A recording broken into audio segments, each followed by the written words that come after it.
really perfect for a room full of poets who are really family to each other.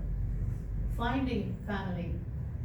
If family is an adverb, what verb does it describe? Anyone? If family is an adverb, what verb does it describe? Famish, you said. That's what families are made of. Lunches and dinners. The famished gatherings. Now I know why I shun the clan, the pro forma niceties, eating duties at weddings, baby showers, death anniversaries, why I meet friends at restaurants famishedly.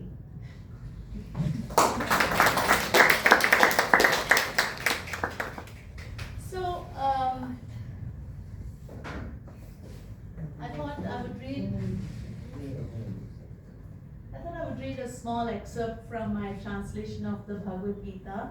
It's actually a very rolling and rhythmic work. If you have not read the entire work in Sanskrit, and it's quite delightful with lots of word play and imagery and even humor, which people don't realize. So it's written in that kind of spoken word style. 2.1 to 2.19. So I'll give you an example. Is normally the Gita is usually set in a very morose and sedate tune.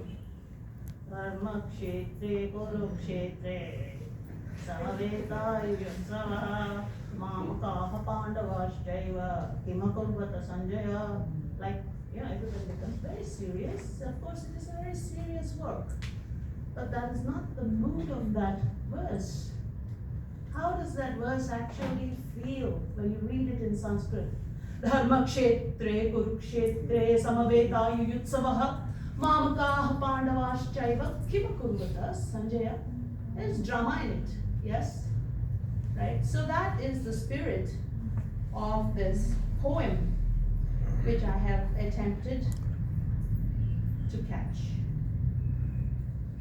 So in 2.11, when basically Arjuna has said that I can't fight, and Krishna says, nice speech, Arjuna, but the truly wise know better than to be sad over life that's gone or not. Life and death pass. I was never not and never won't be. You too, and them. You change in this body from child to adult and decrepit, and you change into another body again. Sensations, cold, heat, pleasure, pain, they come and go. Sensations are mortal. Stay unruffled, by them get ready for immortality. If it isn't, it isn't. If it isn't true, it isn't real. What you call reality is really virtual reality. Your reality is materiality. Material, changeable, mortal, untrue, immaterial. It seems as if, but there is no truth in fiction. What is clear to a seer. That by which this immaterial matter is permeated is permanent. Bodies and the embodied, timeless, let's call it, it cannot be measured, destroyed. So fight, Arjuna. She who thinks it kills and she who thinks it is killed don't get it. It is neither. It is who you really are.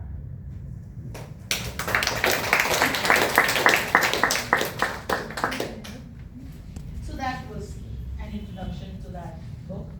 A small excerpt from another book.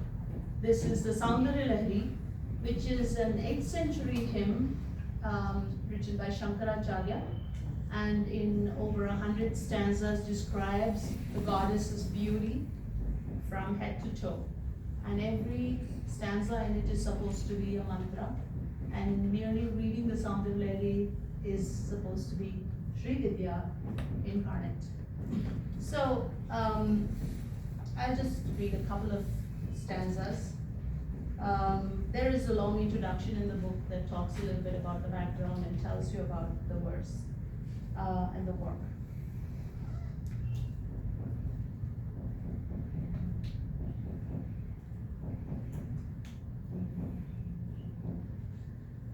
शिवशक्त्या युक्तो यदि भवति शक्तः प्रभवितुं न चेदेवं देवो न खलु कुशलस्पन्दितुमपि अतस्त्वामाराध्यां हरिहरविरिञ्चादिभिरपि प्रणन्तुं स्तोतुं वा कथमकृतं पुण्यः प्रभवति. That's the opening verse. It's actually very well known for the concept. Only when with her can he stir Shakti, she's Shiva's power. Even Shiva, who is a god, only prevails when paired with her.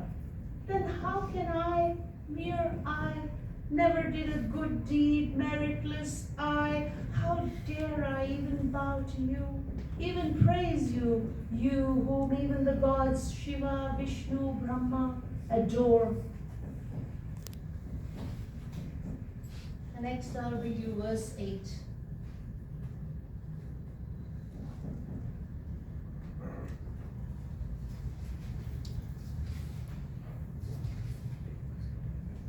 सुधा सिन्धोर्मध्ये सुरविटपिवाटी परिवृते मणिद्वीपे नीकोपवनवति चिन्तामणिगृहे शिवाकारे मञ्चे परमशिवपर्यङ्कनिलयां भजन्ति त्वां धन्याः कतिचन चिदानन्दलहरीम्. In the middle of an ocean of ambrosial joy, Manidvipa, an island of precious gems enclosed by groves of wish-fulfilling trees, in a garden of kadamba trees, in a house made of chintamani gems, resting upon a couch of bronze Shiva, on pedestals of Brahma, Vishnu, Rudra, and Ishvara, you, a blissful wave of consciousness, only the fortunate worship. And the last one from the Soundar Devi, which is my favorite stanza, stanza 27. I just read the English, the translation. Let my chatter be the repetition of your name, mantra japa. Let my activity enact mystic signs, mudra.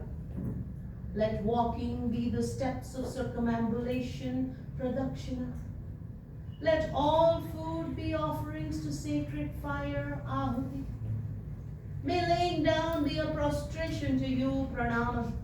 Let all pleasures that give me comfort be like an offering of my own self, atmarpana.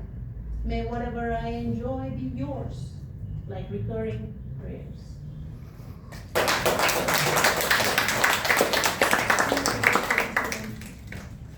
So, this is like really fast forward. We're going to 4 books in like 15 minutes, but it's still really to give you like a taster of some of my work. Primarily, I've translated poetry, and my interest is in early Indian thought. The next few books I'm writing are focused on specific Upanishads, and of course, poetry is always like the backbone. That's my primary interest is language and density. And intensity. So, okay, so I'm going to read you a couple of excerpts from Kalidasa. Kalidasa, you must all be familiar with Kalidasa. Yes, and Vijnana Shakuntalam, Meghadutam, Raghuamsham, Rutusamharam, etc., etc. So I just chose a couple of sections from Kumarasambhavam. When Kama basically gets fogged, I would say, to go and shoot that arrow on Shiva, he gets conned into it. So, 234. What happens is you have Indra and everybody sitting, and Indra convinces him to go. He says, here we are, 234. It's quite interesting how contemporary the emotions are. You know, just one paragraph, one stanza I'll read you so you can see what I mean by that. Suddenly the 10,000 eyes of Indra turned from the 30 gods and fell on Kama. The attention chief space subordinates usually depends on their uses. Can you believe Kalidasa is writing this in the 4th century? The attention chief space subordinates usually depends on their uses. So Kama gets attention from Indra, and Indra sends him to go and hit that arrow at Shiva. So now I will read the section in how in about like 8 stanzas, the whole world changes, 64 to 72. Here we are. And Kama waits for the opportune arrow moment. You all know the story, right? How he shoots an arrow at Shiva, and then the whole story of Shiva Parvati, and then Kumarasambhavam happens. Yeah. And Kama waits for the opportune arrow moment, like a fly eager to enter fire. Again and again he touches his bowstring. Parvati is near Shiva, the target's set. Then with delicate hands, Parvati offered the king of hills, Shiva the ascetic, a rosary of sun-dried beads from Gangetic lotuses. Soft on devotees, three-eyed Shiva reached out to accept it. Right then, flower shooter Kama fixed to his bow the unerring arrow called infatuation. Shiva too, gravity faded like ocean waves at moonrise. Shiva's eyes roved over Parvati's bimba fruit-red lips. Parvati too, limbs in goosebumps like a budding kadamba tree, averted face, lovelier, eyes darting. Parvati stood overcome with feeling. Then with difficulty, odd-eyed Shiva, using yogic power, regained mastery of agitated senses, scanned all directions for the cause of his mind's transformations. Out of the corner of his right eye, Shiva saw self-born Kama, fist clenched, shoulders bent, left foot drawn back, bow nicely arched, ready to shoot. Meditation exalted, rage rose, twisted eyebrows, a terrifying face to see. All at once from his third eye, fire shot out blazing. Calm down, restrain the anger, voices of storm gods, maruts in the skies. By then, the fireborn of Shiva's eye had reduced Kama to ash.